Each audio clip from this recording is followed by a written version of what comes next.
ਸਤਿ ਸ਼੍ਰੀ ਅਕਾਲ ਦੋਸਤੋ। ਅੱਜ ਤੋਂ ਅਸੀਂ ਸ਼ੁਰੂ ਕਰਾਂਗੇ ਜੀ ਬਲਵੰਤ ਗਾਰਗੀ, ਨਾਟਕਕਾਰ ਬਲਵੰਤ ਗਾਰਗੀ। ਬਲਵੰਤ ਗਾਰਗੀ ਥੋੜ੍ਹਾ ਪੇਪਰ 1 ਵਿੱਚ ਵੀ ਹੈ ਜੀ ਤੁਹਾਨੂੰ, ਅਤੇ ਪੇਪਰ 2 ਵਿੱਚ ਵੱਡਾ ਟੌਪਿਕ ਹੈ। 3 ਨਾਟਕ ਹੈ ਜੀ ਉਹਨਾਂ ਦੇ, ਲੋਹਾ ਕੁੱਟ, ਸੁਲਤਾਨ ਰਜ਼ੀਆ ਅਤੇ ਧੂਣੀ ਦੀ ਅੱਗ।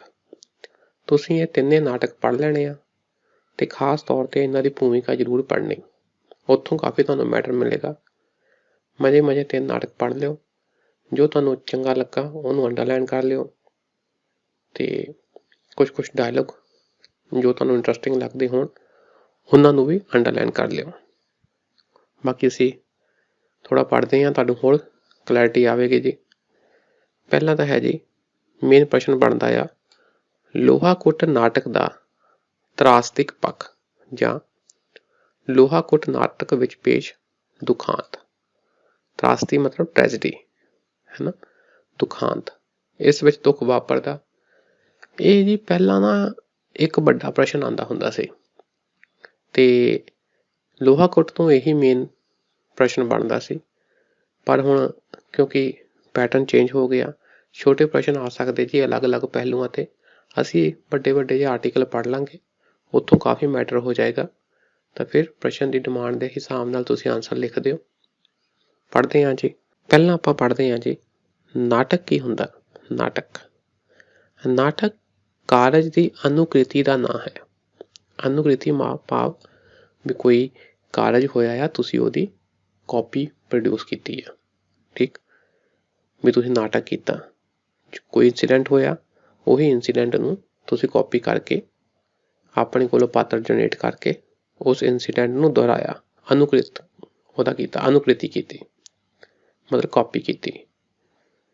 ਨਾਟਕ ਦਾ ਸੰਬੰਧ ਪਾਤਰਾਂ, ਅਭਿਨੈ ਅਤੇ ਰੰਗਮੰਚ ਤੋਂ ਇਲਾਵਾ ਹੋਰ ਲਲਿਤ ਕਲਾਵਾਂ ਜਿਵੇਂ ਨ੍ਰਿਤ ਅਤੇ ਸੰਗੀਤ ਨਾਲ ਵੀ ਹੁੰਦਾ ਹੈ। ਕੀ ਹੁੰਦਾ ਜੀ ਨਾਟਕ ਵਿੱਚ?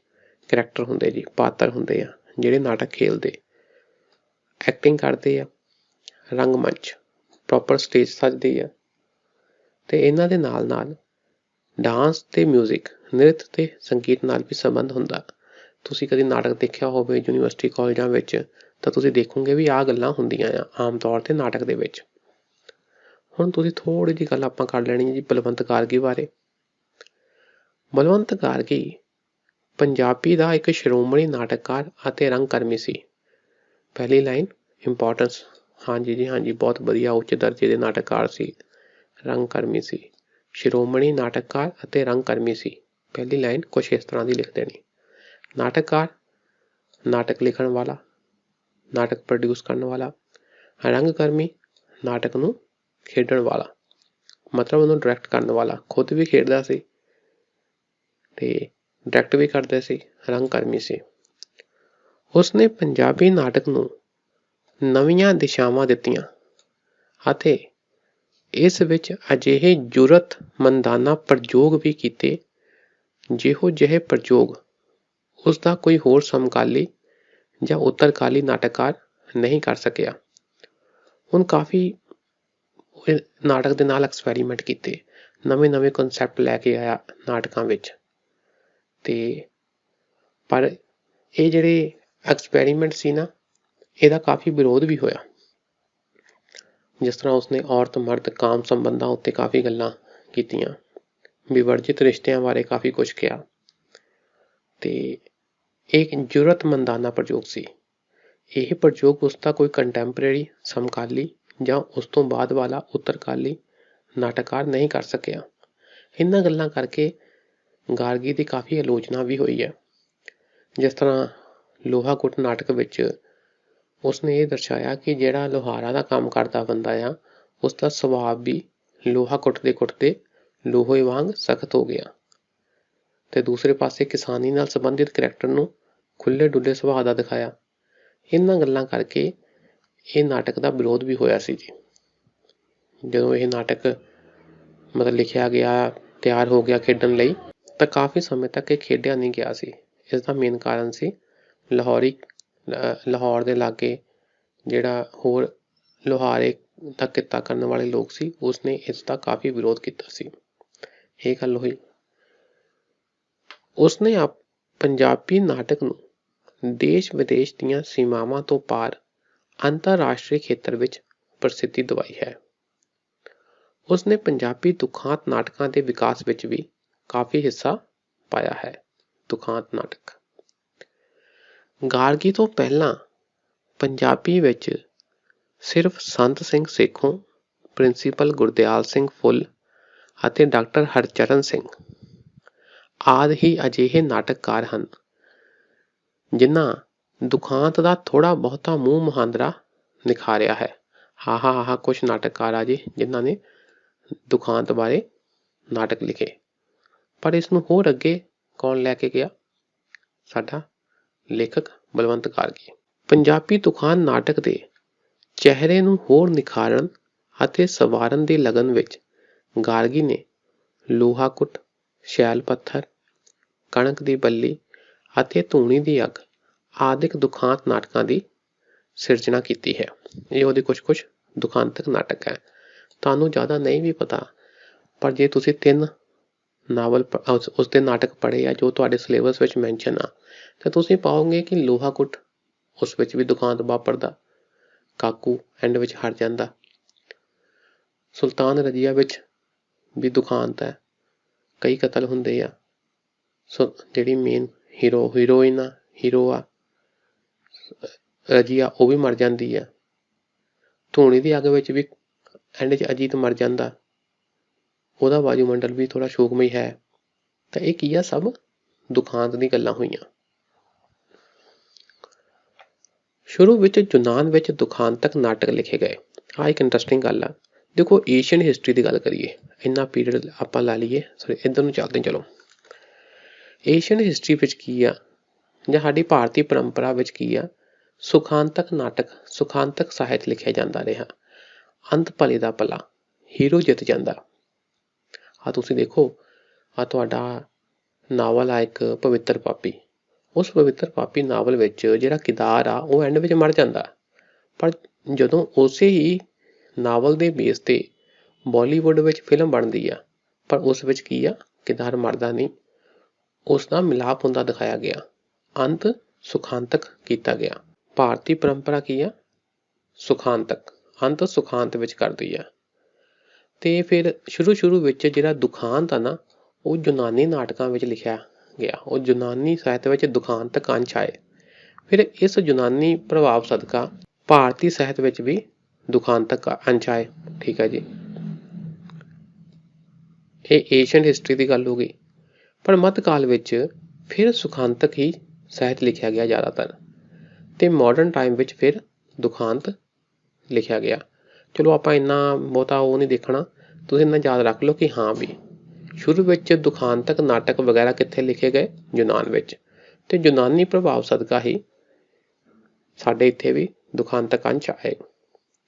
ਦੁਖਾਂਤ ਦੀ ਪਰਿਭਾਸ਼ਾ ਕਰਦਿਆਂ ਅਰਸਤੂ ਨੇ ਕਿਹਾ ਸੀ ਕਿ ਅਰਸਤੂ ਨੇ ਕਿਸ ਤਰ੍ਹਾਂ ਕੀ ਕਿਹਾ, ਟ੍ਰੈਜਡੀ ਕੀ ਹੁੰਦੀ ਹੈ। ਚਲੋ ਅਰਸਤੂ ਨੇ ਜੋ ਵੀ ਕਿਹਾ ਆਪਾਂ ਇੱਕ ਅੱਧੀ ਵਾਰ ਪੜ੍ਹ ਲਾਂਗੇ। ਮੇਨ ਗੱਲ ਇਹ ਆ ਕਿ ਕੁਛ ਘਟਨਾ ਵਾਪਰੀ, ਠੀਕ, ਦੁਖਾਂਤਕ ਕੁਛ ਘਟਨਾ ਵਾਪਰੀ, ਉਸ ਘਟਨਾ ਕਰਕੇ ਸਾਡੇ ਮਨ ਉੱਤੇ ਦਇਆ ਤੇ ਡਰ ਦੇ ਭਾਵ ਪੈਦਾ ਹੋਏ, ਤਾਂ ਅਸੀਂ ਆਪਣੇ ਮਨ ਹੀ ਮਨ ਵਿੱਚ ਕੀ ਆ ਉਹ ਕਰਦੇ ਹਾਂ,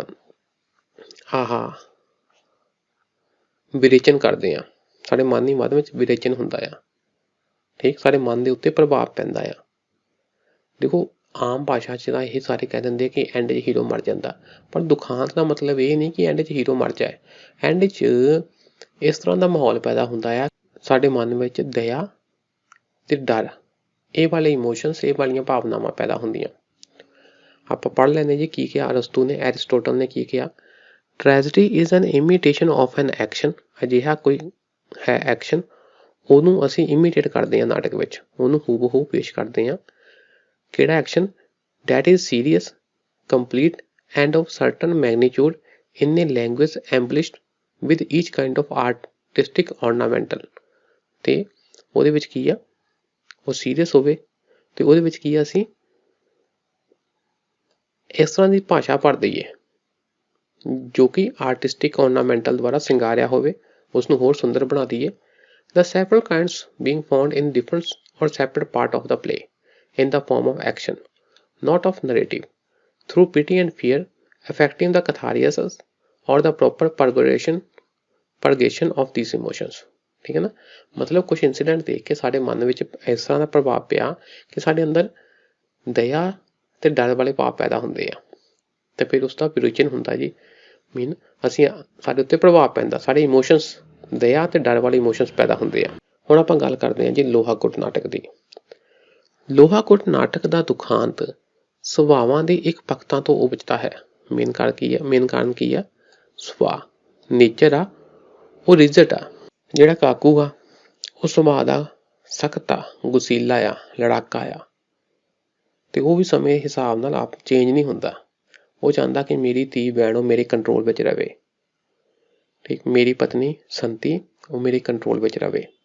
ਤਾਂ ਇਸ ਬੰਦੇ ਕੋਲ ਉਹਨਾਂ ਲਈ ਪਿਆਰ ਨਹੀਂ ਆ। ਉਹ ਬਸ ਉਹਨਾਂ ਨੂੰ ਇਹ ਸਮਝਦਾ ਕਿ ਮੈਂ ਇਹਨਾਂ ਨੂੰ ਖਾਣ ਪੀਣ ਦੀਆਂ ਵਸਤੂਆਂ ਦੇ ਦਾਂ, ਇਹਨਾਂ ਦੇ ਮਾੜੇ ਮੋਟੇ ਚਾਅ ਪੂਰੇ ਕਰਦਾ, ਪਰ ਇਹ ਬੰਦਾ ਪਿਆਰ ਨਹੀਂ ਦਿਖਾਉਂਦਾ ਉਹਨਾਂ ਲਈ। ਠੀਕ, ਤੇ ਧੀ ਨੂੰ ਗੁੱਸੇ ਨਾਲ ਬੋਲਦਾ ਆ, ਤੇ ਆਪਣੀ ਪਤਨੀ ਤੇ ਵੀ ਸ਼ੱਕ ਕਰਦਾ ਰਹਿੰਦਾ ਆ। ਤਾਂ ਇਸ ਕਰਕੇ ਐਂਡ ਵਿੱਚ ਦੁਖਾਂਤ ਵਾਪਰਦਾ, ਕਿਉਂਕਿ ਫਿਰ ਕਾਕੂ ਨੂੰ ਨਾ ਉਹਦੀ ਧੀ ਲਾਈਕ ਕਰਦੀ ਆ, ਨਾ ਉਹਦੀ ਪਤਨੀ।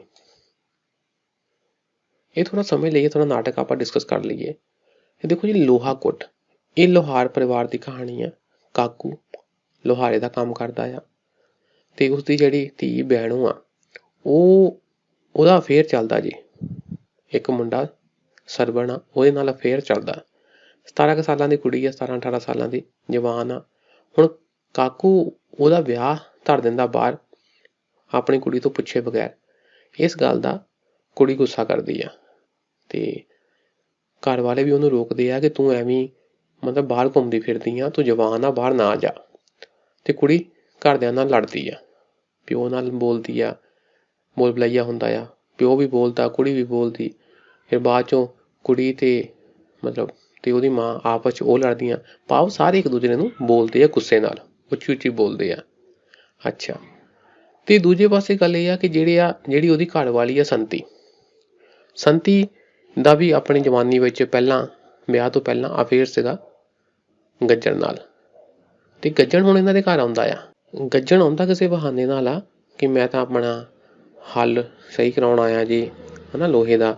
ਮੈਂ ਕਹੀ ਠੁਕਾਉਣ ਆਇਆ ਜੀ, ਕਹੀ ਟੁੱਟ ਗਈ ਆ ਕੋਈ ਨਾ ਕੋਈ ਬਹਾਨੇ ਨਾਲ। ਤੇ ਜਿਹੜੀ ਸੰਤੀ ਆ ਉਹ ਆਪਣੇ ਪਤੀ ਪ੍ਰਤੀ ਸਮਰਪਿਤ ਆ, ਪਰ ਪਤੀ ਕੀ ਆ ਉਸ 'ਤੇ ਸ਼ੱਕ ਕਰਦਾ ਰਹਿੰਦਾ ਆ। ਤੇ ਬਾਅਦ ਵਿੱਚ ਜਿਹੜੀ ਬੈਣੋ ਆ ਉਹ ਆਪਣੇ ਪ੍ਰੇਮੀ ਨਾਲ ਭੱਜ ਜਾਂਦੀ ਆ। ਠੀਕ ਹੈ ਜੀ। ਹੁਣ ਸੰਤੀ ਨੂੰ ਇਹ ਫੀਲ ਹੁੰਦਾ ਕਿ ਉਹ ਪਹਿਲਾਂ ਤਾਂ ਗੁੱਸੇ ਹੁੰਦੀ ਆ ਆਪਣੀ ਕੁੜੀ ਨੂੰ, ਇੱਥੋਂ ਤੱਕ ਕਿ ਕਹਿੰਦੀ ਆ ਆਪਣੇ ਪਤੀ ਨੂੰ ਕਿ ਆਹ ਲੈ ਫੜ, ਹੈ ਨਾ, ਡਾਟ ਜੋ ਵੀ ਆ ਹਥਿਆਰ, ਤੇ ਕੁੜੀ ਦੇ ਟੋਟੇ ਕਰ ਦਈ, ਟੱਕਰੇ ਕਰ ਦਈ। ਪਰ ਬਾਅਦ ਵਿੱਚ ਉਹ ਸੋਚਦੀ ਆ ਕਿ ਜਿਸ ਪਤੀ ਪ੍ਰਤੀ ਮੈਂ ਇੰਨਾ ਸਮਰਪਿਤ ਰਹੀ, ਉਹਨ ਤਾਂ ਮੇਰੀ ਇੱਜ਼ਤ ਕੌਡੀ ਜਿੰਨੀ ਵੀ ਨਹੀਂ ਜਾਣੀ, ਉਹਨ ਤਾਂ ਮੈਨੂੰ ਕੋਈ ਵੈਲਿਊ ਨਹੀਂ ਦਿੱਤੀ। ਤਾਂ ਐਂਡ 'ਚ ਆਪਣੀ ਧੀ ਤੋਂ ਸੇਧ ਲੈਂਦੀ ਹੋਈ ਸੰਤੀ ਵੀ ਆਪਣੇ ਪ੍ਰੇਮੀ ਗੱਜਰ ਨਾਲ ਉਧਲ ਜਾਂਦੀ ਆ, ਭੱਜ ਜਾਂਦੀ ਆ। ਤੇ ਐਂਡ ਵਿੱਚ ਦੁਖਾਂਤ ਕਿਹਦਾ ਵਾਪਰਦਾ? ਕਾਕੂ ਦਾ। ਇਹ ਮੇਨ ਕਹਾਣੀ ਹੋ ਗਈ। ਹੁਣ ਅਸੀਂ ਥੋੜਾ ਪੜ੍ਹਦੇ ਹਾਂ ਜੀ। ਨਾਟਕ ਦਾ ਨਾਇਕ ਕਾਕੂ ਸੁਭਾਅ ਦਾ ਬੜਾ ਸਖਤ, ਸ਼ੱਕੀ ਤੇ ਗੁਸੀਲਾ ਹੈ। ਉਸਦੇ ਮਨ ਅੰਦਰ ਔਰਤ ਪ੍ਰਤੀ ਕੋਈ ਇੱਜ਼ਤ ਤੇ ਮਾਣ ਨਹੀਂ। ਉਹ ਔਰਤ ਨੂੰ ਆਪਣੀ ਨਿੱਜੀ ਮਲਕੀਅਤ ਸਮਝਦਾ ਹੈ, ਪਰਸਨਲ ਪ੍ਰਾਪਰਟੀ। ਕਾਕੂ ਆਪਣੇ ਹਮਜੋਲੀਆਂ ਨਾਲ ਹੱਸ ਖੇਡ, ਸ਼ੁਗਲ ਤੇ ਦਿਲ ਪਰਚਾਵਾ ਕਰ ਸਕਦਾ ਹੈ, ਪਰ ਆਪਣੀ ਪਤਨੀ ਜੋ ਪਿਆਰ ਲਈ ਬੇਬਲ ਤੇ ਵਿਆਕੁਲ ਹੈ, ਉਸ ਲਈ ਕੁਝ ਨਹੀਂ ਕਰਦਾ। ਐਕਚੁਅਲੀ ਇਹਦੇ ਮਨ 'ਚ ਇਹ ਆ, ਇਹ ਬੇਸਿਕਲੀ ਲੇਖਕ ਨੇ ਦੱਸਣ ਦੀ ਕੋਸ਼ਿਸ਼ ਕੀਤੀ ਹੈ ਕਿ ਔਰਤਾਂ ਦਾ ਵੀ ਮਨ ਹੁੰਦਾ ਕਿ ਸਾਨੂੰ ਕੋਈ ਪਿਆਰ ਕਰੇ। ਹੁਣ ਜਿਹੜਾ ਕਾਕੂ ਆ ਉਹ ਫਿਜ਼ੀਕਲ ਰਿਲੇਸ਼ਨ, ਸੈਕਸ਼ੂਅਲ ਰਿਲੇਸ਼ਨ ਤਾਂ ਬਣਾ ਲੈਂਦਾ, ਪਰ ਮਾਨਸਿਕ ਲੋੜਾਂ ਦੀ, ਔਰਤ ਦੀ ਮਾਨਸਿਕ ਲੋੜਾਂ ਦੀ ਪੂਰਤੀ ਲਈ ਉਹਨਾਂ ਨੂੰ ਪਿਆਰ ਨਹੀਂ ਦਿੰਦਾ, ਰਿਸਪੈਕਟ ਨਹੀਂ ਦਿੰਦਾ। ਕਾਕੂ ਸੋਚਦਾ ਹੈ ਕਿ ਔਰਤ ਦਾ ਦਿਲ ਸਿਰਫ ਚੰਗਾ ਖਾ ਕੇ, ਹਟਾ ਕੇ ਹੀ ਖੁਸ਼ ਹੋ ਜਾਂਦਾ ਹੈ।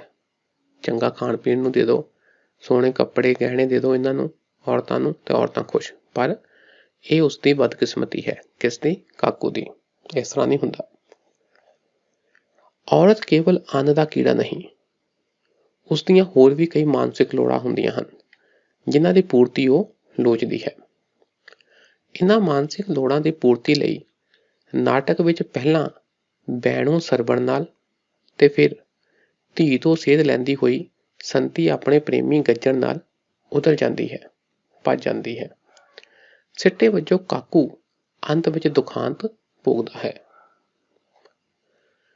ਕਾਕੂ ਹਮੇਸ਼ਾ ਆਪਣੀ ਪਤੀਵਰਤਾ ਪਤਨੀ ਤੇ ਸ਼ੱਕ ਹੀ ਕਰਦਾ ਰਿਹਾ, ਜਿਸ ਕਰਕੇ ਉਸਨੇ ਆਪਣੀ ਪਤਨੀ ਸੰਤੀ ਨੂੰ ਕਦੇ ਵੀ ਉਸਦੇ ਪੇਕੇ ਨਹੀਂ ਜਾਣ ਦਿੱਤਾ। ਆਹ ਗੱਲ ਹੈ ਜੀ, ਹੁਣ ਆਪਣੀ ਪਤਨੀ ਜੋ ਕਿ ਬੜੀ ਪਤੀਵਰਤਾ ਸੀ, ਆਪਣੇ ਪਤੀ ਪ੍ਰਤੀ ਡਿਵੋਟਡ ਸੀ, ਉਸ ਉੱਤੇ ਸ਼ੱਕ ਹੀ ਕੀਤਾ। ਤੇ ਦੇਖੋ ਵਿਆਹ ਨੂੰ 17-18 ਸਾਲ ਹੋ ਗਏ ਆ, ਪਰ ਉਸਨੇ ਕਦੀ ਆਪਣੀ ਪਤਨੀ ਨੂੰ ਉਸਦੇ ਪੇਕੇ ਨਹੀਂ ਜਾਣ ਦਿੱਤਾ। ਕਾਕੂ ਨੂੰ ਸ਼ੱਕ ਸੀ ਕਿ ਜੇ ਇਹ ਪੇਕੇ ਘਰ ਚਲ ਗਈ ਤਾਂ ਹੋ ਸਕਦਾ ਕਿਸੇ ਆਪਣੇ ਆਸ਼ਿਕ ਨਾਲ ਪਿਆਰ ਪਿੰਗਾ ਝੂਟਦੀ ਰਹੇ। ਇਸ ਕਰਕੇ ਉਸਨੇ ਆਪਣੀ ਪਤਨੀ ਨੂੰ 17-18 ਸਾਲ ਲਗਾਤਾਰ ਆਪਣੇ ਪੇਕੇ ਘਰ ਨਹੀਂ ਜਾਣ ਦਿੱਤਾ। ਉਸਨੂੰ ਤਾਂ ਬਹਿਣੋਂ ਤੇ ਵੀ ਆਪਣੀ ਧੀ ਹੋਣ ਬਾਰੇ ਸ਼ੱਕ ਹੈ। ਉਹ ਕਹਿੰਦਾ ਹੈ, ਉਹਨੂੰ ਲੱਗਦਾ ਕਿ ਜਿਹੜੀ ਬਹਿਣੋਂ ਆ ਉਹ ਮੇਰੀ ਧੀ ਨਹੀਂ ਹੈਗੀ, ਉਹ ਕੋਈ ਮੇਰੇ ਪਤਨੀ ਦਾ ਕੋਈ ਲਵਰ ਆ ਤੇ ਉਹਦੀ ਧੀ ਆ।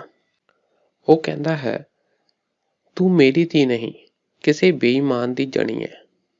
ਦੇਖੋ ਇਸ ਤਰ੍ਹਾਂ ਦੇ ਨਾ ਤੁਸੀਂ ਡਾਇਲੋਗ ਯਾਦ ਰੱਖਣੇ ਆ, ਇਸ ਤਰ੍ਹਾਂ ਦੇ ਡਾਇਲੋਗ ਤੁਸੀਂ ਯਾਦ ਰੱਖਣੇ ਆ। ਕਈ ਵਾਰ ਐਗਜ਼ਾਮੀਨਰ ਸਿੱਧੇ ਪੁੱਛ ਲੈਂਦਾ ਕਿ ਹਾਂ ਵੀ ਜਿਹੜਾ ਇਸ ਦਾ ਦੁਖਾਂਤ ਹੈ ਜਾਂ ਇਸ ਵਿੱਚ ਜੋ ਆਪਣਾ ਪੜਾਸ ਹੈ, ਅਗਨੀ ਆ, ਉਹ ਅੰਗਿਆਰੇ ਆ, ਉਹ ਡਾਇਲੋਗਸ ਵਿੱਚ ਜ਼ਿਆਦਾ ਆ। ਇਸ ਤਰ੍ਹਾਂ ਦੇ ਕੁਝ ਪ੍ਰਸ਼ਨ ਪੁੱਛ ਲੈਂਦਾ ਕਈ ਵਾਰੀ ਐਗਜ਼ਾਮੀਨਰ। ਇਹ ਡਾਇਲੋਗ ਇੰਪੋਰਟੈਂਟ ਹੈ ਜੀ।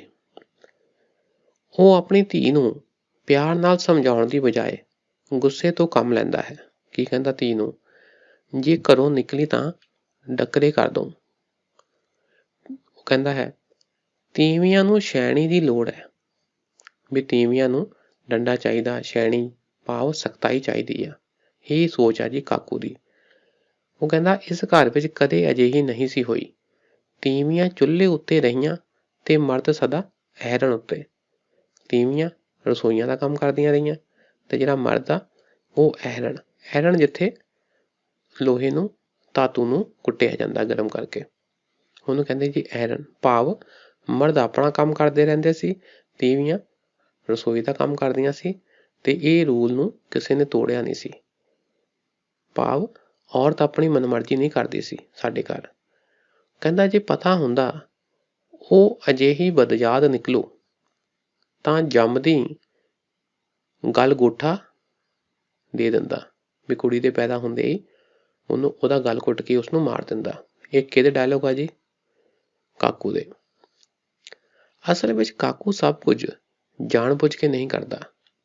ਜਿਸ ਵਰਗ ਦੀ ਉਹ ਪ੍ਰਤੀਨਿਧਤਾ ਕਰਦਾ ਹੈ ਉਸ ਵਰਗ ਦੇ ਇਹ ਸੁਭਾਵਿਕ ਔਗੁਣ ਹੀ ਆਖੇ ਜਾ ਸਕਦੇ ਹਨ। ਵਰਗ, ਉਹ ਇੱਕ ਬਾਪ ਆ, ਉਸਨੇ ਸਮਾਜ ਵਿੱਚ ਰਹਿਣਾ ਆ ਤੇ ਜੋ ਸਮਾਜਿਕ ਰੂਲ ਆ, ਸਮਾਜਿਕ ਨਿਯਮ ਆ, ਇਹ ਉਸੇ ਹਿਸਾਬ ਨਾਲ ਹੀ ਸੋਚਦਾ ਪਿਆ। ਕਾਕੂ ਦਾ ਸਭ ਤੋਂ ਵੱਡਾ ਦੋਸ਼ ਇਹ ਹੈ ਕਿ ਉਹ ਸਮੇਂ ਦੇ ਹਿਸਾਬ ਨਾਲ ਬਦਲਣ ਤੋਂ ਅਸਮਰੱਥ ਰਹਿੰਦਾ ਹੈ। ਸਮੇਂ ਦੇ ਹਿਸਾਬ ਨਾਲ ਬਦਲਦਾ ਨਹੀਂ। ਜਿਸ ਤਰ੍ਹਾਂ ਮੰਨ ਲਓ ਕਿ ਲਵ ਮੈਰਿਜ ਦੀ ਅਸੈਪਟੈਂਸ ਨਹੀਂ ਕਰਦਾ। ਘਰ ਵਿੱਚ ਜੋ ਔਰਤ ਆ ਉਹਦੀ ਕੀ ਭਾਵਨਾ ਆ ਉਹਨੂੰ ਜਾਣਨ ਦੀ ਕੋਸ਼ਿਸ਼ ਨਹੀਂ ਕਰਦਾ। ਟ੍ਰੈਡੀਸ਼ਨਲ ਆ ਜੀ, ਜੋ ਪਹਿਲਾਂ ਤੋਂ ਚੱਲੀਆਂ ਆ ਰਹੀਆਂ ਗੱਲਾਂ ਉਹਨਾਂ ਨੂੰ ਹੀ ਪਾਲਣ ਕਰਦਾ ਜੀ, ਉਹਨਾਂ ਦਾ ਹੀ ਪਾਲਣ ਕਰਦਾ। ਇਹਨਾਂ ਕਾਰਨਾਂ ਕਰਕੇ ਹੀ ਕਾਕੂ ਆਪਣੀ ਤਰਾਸਦੀ ਨੂੰ ਭੋਗਦਾ ਹੈ ਅਤੇ ਆਪਣਾ ਵਿਆਹੁਤਾ ਜੀਵਨ ਤਬਾਹ ਕਰ ਲੈਂਦਾ ਹੈ। ਕਾਕੂ ਬਹਿਣੋਂ ਦਾ ਵਿਆਹ ਆਪਣੀ ਮਨ ਮਰਜ਼ੀ ਨਾਲ, ਆਪਣੇ ਵਰਗੇ ਲੋਹਾ ਕੁੱਟ ਨਾਲ ਤੈਅ ਕਰ ਆਉਂਦਾ ਹੈ। ਆਪਣੀ ਹੀ ਮਰਜ਼ੀ ਨਾਲ ਆਪਣੀ ਕੁੜੀ ਦਾ ਵਿਆਹ ਆਪਣੀ ਹੀ ਬਰਾਦਰੀ ਦੇ ਕਿਸੇ ਲੁਹਾਰ ਨਾਲ ਕਰ ਲੈਂਦਾ ਜੀ, ਤੈਅ ਕਰ ਦਿੰਦਾ ਜੀ। ਪਰ ਬਹਿਣੋਂ ਵਿਰੋਧਤਾ ਕਰਦੀ ਹੈ। ਬਹਿਣੋਂ ਨੂੰ ਪਿਆਰ ਨਾਲ ਸਮਝਾਉਣ ਦੀ ਬਜਾਏ ਕਾਕੂ ਉਸਨੂੰ ਕੁੱਟਦਾ ਹੈ, ਬੁਰਾ ਭਲਾ ਕਹਿੰਦਾ ਹੈ, ਗਾਲਾਂ ਵੀ ਕੱਢਦਾ ਹੈ। ਕਾਕੂ ਜੋ ਕਦਮ ਚੁੱਕਦਾ ਹੈ ਉਹ ਉਸਦੀ ਅੰਦਰਲੀ ਮਜਬੂਰੀ ਸੀ, ਉਹ ਉਸਦੀ ਸਮਾਜਿਕ ਲੋੜ ਸੀ, ਕਿਉਂਕਿ ਉਹ ਜਿਸ ਸਮਾਜ ਵਿੱਚ ਰਹਿੰਦਾ ਹੈ ਉਸ ਸਮਾਜ ਵਿੱਚ ਲਵ ਮੈਰਿਜ ਅਸੈਪਟਡ ਨਹੀਂ ਆ। ਤੇ ਕੌਣ ਪਿਤਾ ਚਾਹੇਗਾ ਕਿ ਮੇਰੀ ਕੁੜੀ ਬਾਹਰ ਕਿਸੇ ਪਰਾਏ ਮਰਦ ਨੂੰ ਮਿਲਦੀ ਫਿਰੇ? ਆਹੀ ਗੱਲ ਆ ਜੀ।